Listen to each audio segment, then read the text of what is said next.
दफा 370 की मनसूखी के बाद लगातार मरकजी सरकार जम्मू कश्मीर में तामीर और तरक्की की राह को कामयाबी की तरह लेने की कोशिश कर रही है। बैक टू विलेज तहत पब्लिक आउटरीच प्रोग्राम चलाया गया, जिसके बाद आज हरदीप सिंह पुरी जी मरकजी वजीर जम्मू के दौरे पे है और इन्होंने आज जम्मू का दौरा किया। इनसे बात करेंगे कि किस तरह से मरकजी हुकूमत जम्मू कश्मीर में तामीर और तरक्की के वादों को पूरा करने की कोशिश कर रही है, किस तरह से मरकजी सरकार जम्मू कश्मीर के आवाम को एतमाद में लेकर इस तरह के प्रोग्राम, पब्लिक आउटरीच प्रोग्राम हो या बैक टू विलेज प्रोग्राम हो, पब्लिक को कॉन्फिडेंस में लेना चाहते देखिए, हमारे सेंट्रल गवर्नमेंट की तरफ से हमारे कई अलग अलग योजनाएं हैं, प्रोग्राम्स हैं जो देश भर में सभी स्टेट्स के लिए अवेलेबल है।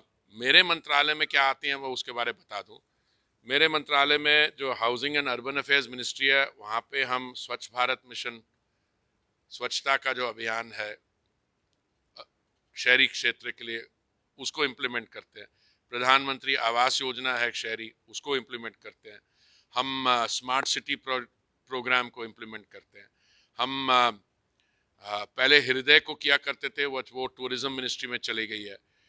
तो ऐसे कई हमारे कार्य, पेट्रोलियम और नेचुरल गैस मंत्रालय की तरफ से हम जैसे गैस पाइपलाइन की बात है, इस समय 19,000 किलोमीटर, उसको हम 35,000 ले जाना चाहते हैं, और हमारे कई कार्यक्रम है। तो हम जम्मू एंड कश्मीर के लिए और देश के बाकी सबके लिए कहते हैं कि आप इन योजनाओं का, इन प्रोग्राम्स का फायदा उठाइए। जहाँ पे अभी प्रोविजंस हैं, जैसे प्रधानमंत्री आवास योजना में मान लीजिए मैं उदाहरण के बारे बोल रहा हूँ, अगर 70,000 का टारगेट है और 50-55 हुए तो बाकी 15 भी आप करवाइए। मान लीजिए किसी एरिया में आपको लगता है आपको और सहायता चाहिए, तो मंत्रियों का यहाँ आने का फायदा ये होता है कि आपस में मिलकर बात होके समस्या समझ भी आ जाती है और हम उस पर एकदम एक्शन भी ले पाते हैं। समस्या और है, तामीर और तरक्की के बावजूद कुछ सियासी मसाइल भी जम्मू कश्मीर में, हालात पुरतनाव है, हालात वो बेहतर नहीं हुए हैं जिस तरह से कहा जा रहा है। किस तरह से आप आश्वासन देंगे जम्मू कश्मीर के आवाम को, खासकर वादी कश्मीर के आवाम को, कि पूरा हालात हुआ? देखिए, मैं एक पहली बात तो ये कहना चाहता हूँ कि यहाँ पे विकास की गति जो है वो थोड़ी रुकी रही है, अब उसको आगे बढ़ाना है।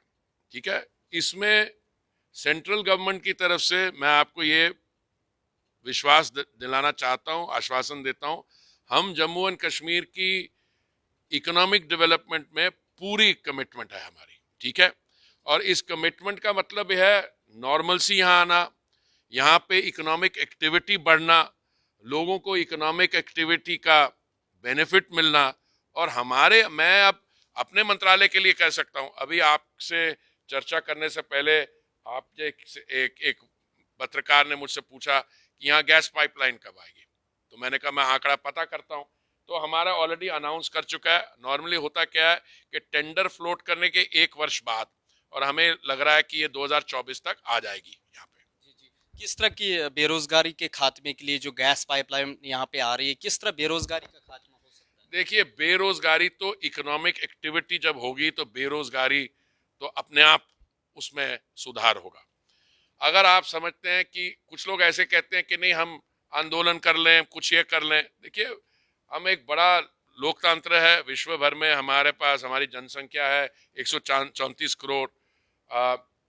अगर हम डेवलपमेंट पे कंसंट्रेट करें, डेवलपमेंट में कंसंट्रेशन का मेरा मतलब क्या है, जो यहाँ पे डेवलपमेंट प्रोजेक्ट्स हैं, अब मैं आपको आंकड़े दे सकता हूँ। जब हम प्रधानमंत्री आवास योजना में 100 घर बनाते हैं, कितना सीमेंट लगता है, कितना स्टील लगता है, कितने लोगों को रोजगार मिलता है, वो तो हर एक चीज में डिपेंड करता है। मैं बता रहा हूँ कि मुझे इस मंत्रालय में आए 4 वर्ष से ज्यादा हो गया, और मैं जहां जहां देख रहा हूँ, जहां जहां ये योजनाएं लागू की गई हैं, बहुत ही बदलाव आ रहा है, और एम्प्लॉयमेंट जनरेशन यूथ में वो भी बहुत इम्प्रूव। लोकतंत्र की बात की जाए तो जम्मू कश्मीर में अभी जमहूरी तर्ज की हुकूमत मौजूद नहीं है, गवर्नर इंतजामिया दिल्ली की ज़ैर निगरानी काम कर रही। क्या जम्मू कश्मीर में तामीर और तरक्की मुमकिन हो पाएगी इस अफसरशाही के राज में? देखिए, ऐसा है, आप मुझे यहाँ पे लैंड किए हुआ है कुछ शायद 1 घंटे से कम। आप मेरे से पॉलिटिकल सवाल स्टेट का कर रहे हैं, जिस इस चर्चा में आपको जानकारी 100% है और मैं आपको कुछ बोल दूं, आप टेलीविजन कैमरा पे उसको लगा चला दें, तो इसलिए मैं समझता हूं कि मेरे जो मंत्रालय का काम है, मैं सिर्फ आपको एक पॉलिटिकल मैसेज देना चाहता हूं। ये बहुत बढ़िया मौका है कि आपको मोदी जी की सरकार जो स्टेट को और यहाँ के लोगों का भला है वो आर्थिक विकास के द्वारा उसको सुधारने का मैं आपको निमंत्रण करता हूं। प्रधानमंत्री जी के बिहाफ उसका फायदा उठाइए और स्टेट का भला कीजिए। और ये जो लोग इधर उधर बच्चों का और हमारे युवाओं का दिमाग इधर उधर लगाने की कोशिश करते हैं, इनकी बातों में ना आया जाए तो अच्छा है। इनके बारे में मैं जानकारी रखता हूँ। 40 साल मैं एक दूसरे प्रोफेशन में था, तो इनके साथ मैंने डील किया हुआ और जगह में भी। सर आखिरी सवाल, कल ही आपके ही हाथों से देवेंद्र राणा जी ने बीजेपी ज्वाइन किया, क्या इंतखाबात का बिगुल जम्मू कश्मीर में आप बज सकता है? देखिए, मुझे बड़ी खुशी है जब देवेंद्र राणा जी हमारे परिवार में आके मिले। मैं उनको बहुत सालों से जानता हूँ। उनके जो भाई साहब हैं डॉक्टर जितेंद्र सिंह जी, वो मेरे मित्र हैं, मेरे कोलीग हैं। तो मुझे बड़ी खुशी हुई कि वो आए और मैं यही मैसेज देना चाहता हूँ आपको। हमने उनका स्वागत किया और भी जो लोग हमसे मिलने आएंगे उनका भी स्वागत करेंगे। बहुत बहुत शुक्रिया सर। ये थे हमारे साथ मरकजी वजीर हरदीप सिंह पुरी जी, जिन्होंने कहा कि जम्मू कश्मीर में तामीर तरक्की कर रही है और जम्मू कश्मीर तामीर तरक्की पर गामजन है। ईटी भारत उर्दू के लिए जम्मू से मैं मोहम्मद अशरफ।